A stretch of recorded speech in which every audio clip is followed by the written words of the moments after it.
Iran আবার নিজেকে সশস্ত্র করে তুলছে। হাজার হাজার ব্যালিস্টিক মিসাইল তৈরি করার সরঞ্জাম ইরানে পৌঁছে গেছে। চীনের সাহায্যে ইরানের মিসাইল ফ্যাক্টরিগুলো আবার চালু হয়ে গেছে। অর্থাৎ চীন এখন মিডল ইস্টের ক্ষমতার ভারসাম্য নিয়ন্ত্রণের জন্য সরাসরি বলতে পারেন ভাই মাঠে নেমে পড়েছে। আর এর ফলে পশ্চিমী দেশগুলো থেকে শুরু করে ইসরায়েল পর্যন্ত সবার মধ্যে তীব্র অস্থিরতা ছড়িয়ে পড়েছে। প্রিয় দর্শক, আমি সবসময় শান্তির কথা বলি, কিন্তু ইরানের মিসাইল শক্তি বাড়ানোর এই খবরের পক্ষে আজ আমি। কারণ এটা একটা কঠিন সত্য যে যতক্ষণ না আপনি শক্তিশালী হচ্ছেন ততক্ষণ অন্যরা আপনাকে শান্তিতে বাঁচতে দেবে না। এতদিনে আমি এটাই বুঝেছি যে শান্তির আলোচনা সবসময় অস্ত্রের ছায়াতলেই হয়। সুতরাং এই মিসাইলগুলোর মাধ্যমে যদি শান্তি আসে তাতে সমস্যাটা কোথায়? সিএনএনের 29 অক্টোবরের একটা রিপোর্ট চারিদিক তোলপাড় সৃষ্টি করেছে, যেটা আমি এখন আপনাদের সামনে বিস্তারিতভাবে তুলে ধরতে চলেছি। আপনারা হয়তো খবরটা এর আগে শুনেছেন, কিন্তু ইনডেপথ রিসার্চ তথ্য আর কেউ দেয়নি, আমি দেব। ইরান চীন থেকে 2000 টন সোডিয়াম পারক্লোরেট কিনছে, যা দিয়ে 500টি ব্যালিস্টিক মিসাইলের জ্বালানি তৈরি করা সম্ভব। ভাবুন একবার, 500টা ব্যালিস্টিক মিসাইল।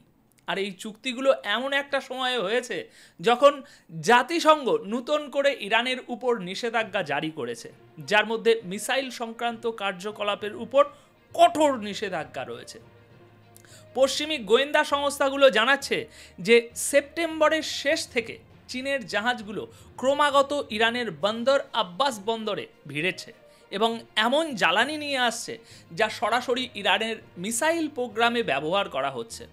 রিপোর্টে আরও বলা হয়েছে যে এই জাহাজগুলো নিজেদের AIS ট্র্যাকার বন্ধ করে চলাচল করে, অর্থাৎ ইচ্ছাকৃতভাবে নিজেদের গতিবিধি গোপনে রাখে। এর মধ্যে MV ওয়াস্টের মতো অনেক জাহাজ ইতিমধ্যেই আমেরিকার নিষেধাজ্ঞার তালিকায় রয়েছে। তো দর্শক, এটা তো ছিল শুধু ইন্ট্রোডাকশন, ভূমিকা।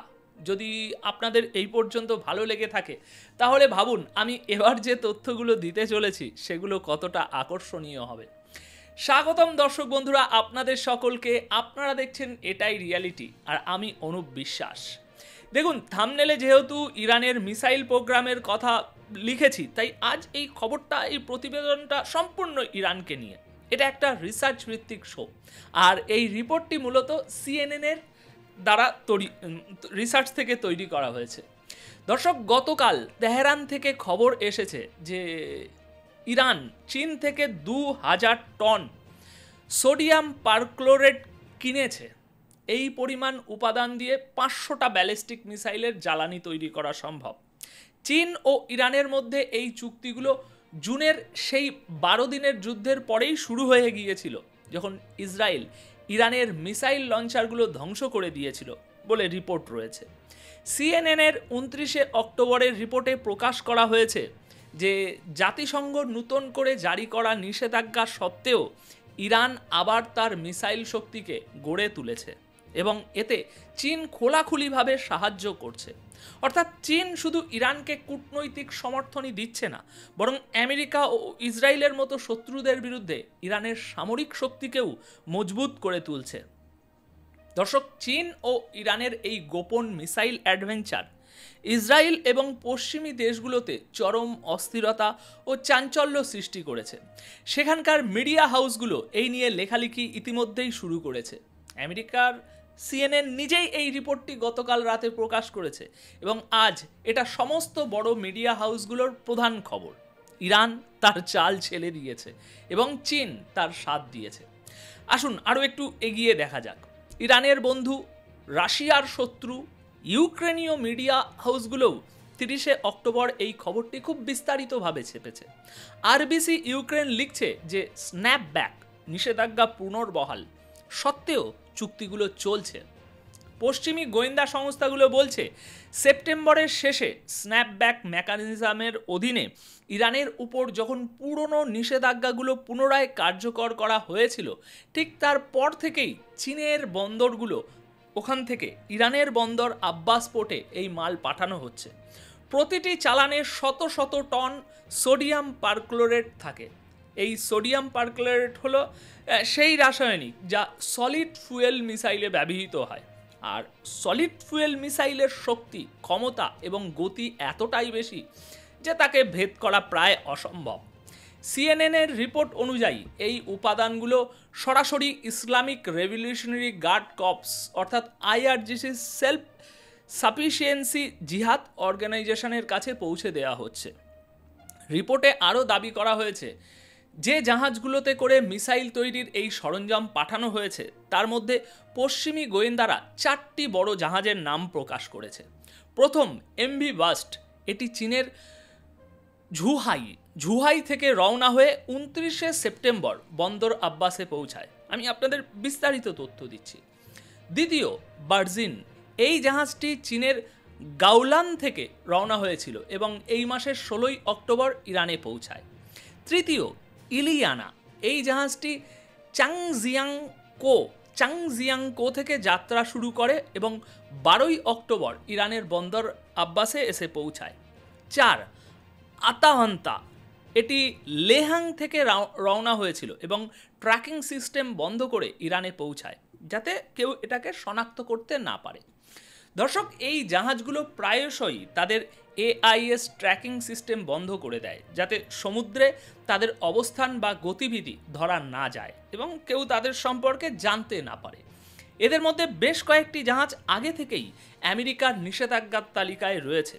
আর সবচেয়ে মজার ব্যাপার হলো এই জাহাজগুলোর ক্রু মেম্বাররা তাদের যাত্রাপথের পোস্ট বা ছবি সোশ্যাল মিডিয়ায় শেয়ার করত, আর সেখান থেকেই তাদের পুরো নেটওয়ার্ক ট্রেস করা হয় এবং এই রিপোর্টটি আপনাদের জন্য সেই জন্যই তৈরি করা সম্ভব হয়েছে, ওই সোশ্যাল মিডিয়া ট্র্যাকিংয়ের কারণে। দেখুন, সোশ্যাল মিডিয়া আসলে খুবই আনসোশ্যাল। আজকালকার দিনে মানুষজন কি খাচ্ছে, কোথায় ঘুরতে যাচ্ছে, কি করছে, সব কিছুর ছবি পোস্ট করে দেয়, কিন্তু তারা এটা বোঝে না যে এর মাধ্যমে তাদের অনেক ব্যক্তিগত তথ্য ফাঁস হয়ে যাচ্ছে। দর্শক, বিভিন্ন রিপোর্ট অনুযায়ী জুনের 12 দিনের যুদ্ধে ইসরায়েল ইরানের 3 ভাগের 1 ভাগ লঞ্চার ধ্বংস করে দিয়েছিল। সেই সময় ইসরায়েল ইরানের আকাশে যেখানে খুশি বোমা ফেলতে পারছিল, আর সেই কারণেই ওই 12 দিনের যুদ্ধের মধ্যে তারা খুব সহজেই আকাশপথে ইরানের অনেক কমান্ডার এবং সামরিক ঘাঁটিগুলোকে নিশানা করতে পেরেছিল। যদিও যুদ্ধের শুরুতে এই কাজটা ইরানের মাটি থেকেই মোসাদের যে এজেন্টরা আছে তারা করেছিল, তবে এখন তেহরান আবার তার মিসাইলের ভান্ডার ভর্তি করার চেষ্টায় লেগে গেছে। কিছু পরমাণু বিশেষজ্ঞের মতে ইরান এখন খুব দ্রুত গতিতে আবার মিসাইল তৈরি করছে। দেখুন, এই সময়টা আসলে যুদ্ধের মাঝখানের একটা রিলোড ফেজ। যুদ্ধটা আপাতত থেমেছে কিন্তু শেষ হয়ে যায়নি। ইরানের উপর যেমন বিপদ রয়েছে তেমনই বিপদ রয়েছে ইসরায়েলের ওপরও। তাই এটা হলো সেই রিলোড ফেজ, যখন সবাই নিজেদের অস্ত্র ভাণ্ডার আবার গুছিয়ে নিচ্ছে। এবার এই রিপোর্টের উত্তরে চীন কি বলেছে সেটাও একবার শুনে নিন। চীন বলেছে যে তারা আন্তর্জাতিক নিয়মকানুন মেনেই রপ্তানি নিয়ন্ত্রণ করে। সোডিয়াম পারক্লোরেট জাতিসংঘের নিষিদ্ধ তালিকায় নেই, তাই এটা রপ্তানি করলে কোনো নিয়ম বা আইন ভাঙা হয় না। চীনের বক্তব্য হলো তারা ইরানের পারমাণবিক সমস্যাটা শান্তিপূর্ণভাবে সমাধান করার পক্ষে এবং তারা নিষেধাজ্ঞার রাজনীতির বিরোধিতা করে। কিন্তু পশ্চিমা দেশগুলোর অভিযোগ হলো বেইজিংয়ের কারখানাগুলো চুপিসারে মানে এই যে ধ্বংস, তাদের কাছে ধ্বংস, এগুলো তাদের কাছে যে মিসাইলগুলো আছে ওগুলো ধ্বংস না, ওগুলো তৈরি করে নতুন কিছু, কিন্তু এগুলো তাদের কাছে ধ্বংস। তাই তারা বলছে যে বেইজিংয়ের কারখানাগুলো চুপিসারে ধ্বংসের জ্বালানি তৈরি করছে, আর তেহরান সেই জ্বালানিকে অস্ত্রে পরিণত করছে। কত বড় দ্বিচারিতা, বুঝছেন? বিভিন্ন রিপোর্টে প্রকাশ পেয়েছে যে চীনা কোম্পানি এবং কিছু নকল ফ্রন্ট কোম্পানির মাধ্যমে এই পুরো নেটওয়ার্কটা চলছে। অনেক কোম্পানি মানে আর কি শুধু কাগজে কলমে নাম আর ঠিকানা দিয়ে তৈরি হয়েছে, যাদের আসল কাজ হলো গোপনে এরকম এই সামরিক সরঞ্জাম সরবরাহ করা। বেশ কিছু ফার্ম চীনের ডালিয়ান শহরে রেজিস্টার্ড, আর এটা সেই এলাকা যেখানে আগে থেকেই আর কি চোরাপথে ট্যাঙ্কার ব্যবহার করে ইরানকে লুকিয়ে কাঁচামাল বিশেষ করে তেল বিক্রি করা হতো। এখন সেই একই কৌশল মিসাইলের জ্বালানির সরবরাহ করার জন্যও ব্যবহার করা হচ্ছে। এখন প্রশ্ন হলো দুজনেই যদি ব্যবসা করে তাহলে সমস্যাটা কোথায়? সারা দুনিয়া তো একে অপরকে অস্ত্র পাঠায়। আমেরিকা তো ইসরায়েলকে প্রচুর পরিমাণে অস্ত্র পাঠিয়েছিল। তাহলে চীন যদি ইরানকে কিছু বানানোর জন্য সাহায্য করে তাতে অসুবিধাটা কি? এই পৃথিবীতে শান্তি তো অস্ত্রের জোরেই আসে, তাই না? পশ্চিমারাই তো এগুলো শিখিয়েছে, তাই না? দর্শক, ইরান আর চীনের বন্ধুত্ব অনেক পুরনো। চীন বহুদিন ধরেই ইরানের অর্থনৈতিক এবং কূটনৈতিক আশ্রয়দাতা বলতে পারেন। যখন আমেরিকা আর ইউরোপ ইরানের তেলের উপর নিষেধাজ্ঞা জারি করেছিল, তখন চীন সেই তেল কিনে ইরানকে দেউলিয়া হওয়া থেকে মোটামুটি বাঁচিয়ে দিয়েছিল। তাই বেইজিং খোলাখুলিভাবে বলে যে ইরানের পারমাণবিক শক্তি শান্তিপূর্ণভাবে ব্যবহার করার সম্পূর্ণ অধিকার আছে। আর এখান থেকেই তারা ইরানের প্রতি তাদের সমর্থনের কথা স্পষ্টভাবে ঘোষণা করে। সেপ্টেম্বরে চীনের রাষ্ট্রপতি শি জিনপিং এবং ইরানের রাষ্ট্রপতি মাসুদ পেজিশকিয়ানের সাক্ষাতে চীন আবারও জোর দিয়ে বলে যে ইরান বোমা বানাচ্ছে না, তারা শুধু শক্তি চায়। ওদেরকে নিজেদের কাজ করতে দেয়া হোক, তোমরা কেন ওদের উপরে হামলা করছো? কিন্তু আমেরিকা আর ইসরায়েল সেটা মানেনি। দর্শক, জাতিসংঘের নথিতে সোডিয়াম পারক্লোরেট এই যে জিনিসটা, তার নাম নেই, কিন্তু এটা এমন একটা রাসায়নিক যা সরাসরি মিসাইলের সলিড ফুয়েল হিসেবে ব্যবহৃত হয়। অর্থাৎ নাম আলাদা হলেও কাজটা একই। চীন জানে যে এই উপাদানটি মিসাইল প্রোগ্রামকে আরও শক্তিশালী করে তুলবে। আর এর ফল কি হচ্ছে? জাতিসংঘ কিছুই করতে পারছে না। আমেরিকা শুধু সতর্কবার্তাই দিয়ে যাচ্ছে। আর ইরান তার পুরনো পদ্ধতিতেই নতুন কৌশলের আড়ালে আবার মিসাইল তৈরি করে চলেছে। চীন কৌশলে তাকে বারুদ যোগাচ্ছে, আর পশ্চিমা দেশগুলো শুধু গভীর উদ্বেগ প্রকাশ করে বিবৃতি দিচ্ছে। এর বেশি আর এখন কিছু করতে পারছে না। এবার দ্বিতীয় কথা হলো, এটা একটা পশ্চিমা রিপোর্ট, কিন্তু চীন আর রাশিয়া বরাবরই ইরানকে সামরিক সাহায্য দিয়ে এসেছে। ইরানের প্রযুক্তিগত উন্নতির পিছনে তাদের নিজেদের অবদান যেমন বিশাল, তেমনি অন্যদের সাহায্যও রয়েছে। আর এই বন্ধুত্বে যদি দুপক্ষের মানুষেরই লাভ হয়, তাহলে সমস্যাটা ভাই কোথায়? সোজা কথায় বলতে গেলে যুদ্ধ কিন্তু থামেনি দর্শক, শুধু সেই কারখানাগুলো আবার চালু হয়ে গেছে যেগুলো যুদ্ধকে চালায়। তেহরান আবার অস্ত্র বানাচ্ছে, আর বেইজিং সারা পৃথিবীর সামনে হেসে বলছে আমরা তো শান্তি চাই, আমরা শান্তিকামী, আর যা কিছু করছি সবই শান্তির জন্য করছি। আপাতত দর্শক, এই স্পেশাল রিসার্চ শো এটুকুই। আশা করি আপনাদের কাছে আপনাদের ভাষাতেই সহজ সরলভাবে কোনো রকম ঘোরপেচ ছাড়াই পুরো বিষয়টা পৌঁছে দিতে পেরেছি।